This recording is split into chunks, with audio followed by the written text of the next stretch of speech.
मणिपुराव फिन आरोबाव अरनि जोंब्लावनाय।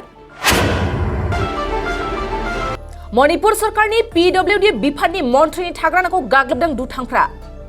गोबां रैखाथि राहा थिसननायनि गेजेरावबो मणिपुराव आरोबाव हिंसायारि जाथाय। थारैनो हरखाब बारायफिनदों मणिपुराव हिंसायारि जाथाया। सिगांनिख्रुइ थासारिया एसे मोजाङाव फैनाय समावनो फिन मणिपुर रायजोआव हिंसायारि जायगा लाबावदों।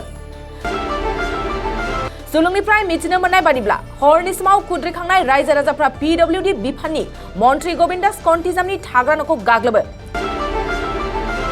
रागा जोंखांनाय रायजो राजाफ्रा हरखाब हर समाव मन्थ्रिनि न'खौ गाग्लोबनानै थेर बेथेर खालामदों होननानै मिथिनो मोनदों।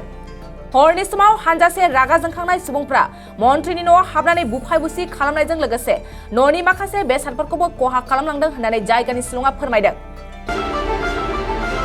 बेनि अनगायैबो रागा जोंखांनाय रायजो राजाफ्रा CRPFनि गारिखौ होबथाना दोननायनि खौराङा सोराङाव फैदों। मख'नो गोनांदि मणिपुर रायजोआव मोनसे हारि हारिसानि गेजेराव थानाय हिंसायारि जाथायखौ सुग्लायहोनो सरकार आरो रैखाथि हानजाया गोबां नाजाबाय थानाय समावनो हरखाब हिंसायारि जाथाया नुजाथिदों।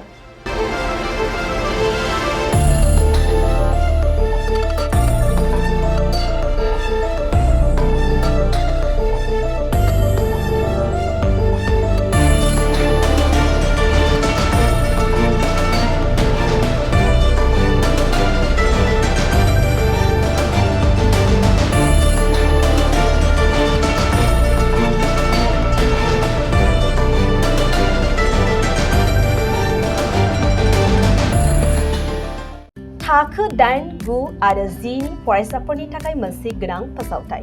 इम्पल्स आसामआ नोंथांनि थाखाय होदों अनलाइन टिउसन एप्सनि सुबिदा। बर' आरो एसामिस मोन्नैबो बिजोंनि 8, 9 आरो 10 थाखोनि बिगियान, सानखान्थि आरो इंराजि आयदायाव अनलाइन टिउसननि सुबिदाखौ होगोन। मोनफ्रोमबो आयदायाव दान मोनसेनि फिसआ 250 रांल' जागोन। 12 दाननि थाखाय फरायसानि अनलाइन टिउसनआ सोलिगोन। इम्पल्स आसाम अनलाइन टिउसन एपआव live class, online test, online assignment आरो डाउट क्लियरिं सेसननि सुबिदा मोननो हागोन। इम्पल्स आसाम अनलाइन टिउसन एपआव रोंगौथि गोनां एक्सपिरियेन्स फोरोंगिरिफ्रासो फोरोंगोन। गोसो गुदुं फरायसाफ्रा गाव गावनि मबाइलाव गुगल प्ले स्ट'रनिफ्राय इम्पल्स आसाम एपखौ डाउनल'ड खालामनो हागोन। लोगोसेयैनो 8099334099 जानबुं अनजिमायाव थोंजोङै जगाजग खालामनो हागोन।